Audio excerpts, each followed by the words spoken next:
I got involved in the tourism industry because it's something that I really have a passion for. I saw the challenge of being able to get out into nature, how to incubate that, how to offer it to audiences.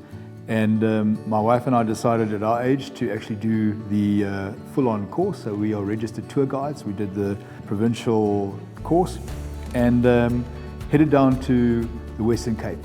I met with Milani, who heads up our local tourism association.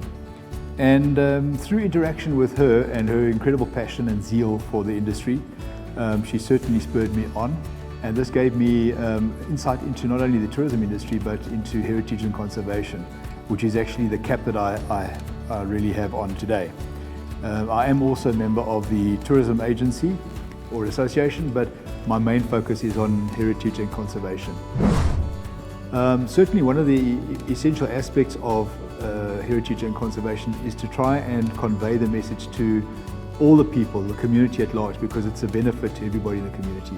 If we keep our places clean, neat, tidy and welcoming, it's going to be the key that unlocks the door to tourism. We have a board consisting of various portfolios so that we can try and just offer solutions to the various challenges that we find within the valley. So we've got community, we've got roads, we've got security, safety elements, and we work alongside the municipality. So we're trying to get an encompassed all stakeholder scenario, so it actually makes it much easier to get things done. I think it's true to say that a perception that we had of tourism before and after is something quite interesting. The before is really the pandemic, and the after is now in the pandemic and what we're doing about it. Before, I think everybody would say that tourism was flourishing throughout this country. Certainly in the Western Cape, it was one of the major drivers of the economic forces here. And as a result of the pandemic, everything has changed. Many businesses have been adversely affected. Many people sadly have lost their income, lost their jobs. Places have closed down. The hospitality industry, for example, has taken a massive beating. But in the midst of all of this, there is still hope.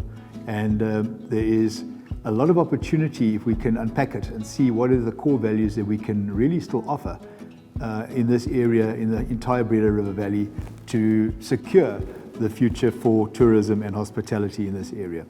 So what we have done is we've looked at opportunities that present themselves in terms of the right venue for the right number of people. So if we take the protocols of COVID into consideration, which are social distancing, wearing of masks, sanitization, we looked at and are looking at places that are conducive to having a defined number of people. So for example, maximum 30, say 15 couples, at venues that actually tick all the boxes in terms of the safety protocols and social distancing.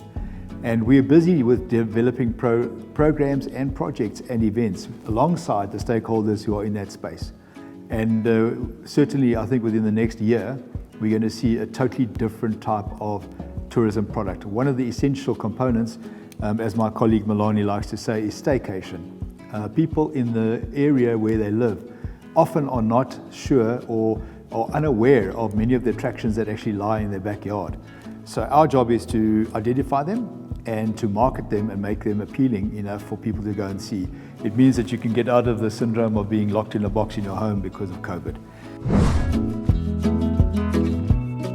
In closing, I'd just like to say the legacy issue that we would like to leave behind, or certainly I would like to leave behind, is the method to embrace the community into buying into the story of conservation and heritage, where they can see the benefit for future generations so that their children and their children's children will also be able to enjoy the immense beauty of nature, the offerings, the events, the venues that are available here. So it's up to all of us to try in a small way to contribute towards making that happen. And I believe that the committee that we've assembled represents a very good cross-section of the community, and certainly we have made a mark, an indelible mark on the footprint of the Doorns.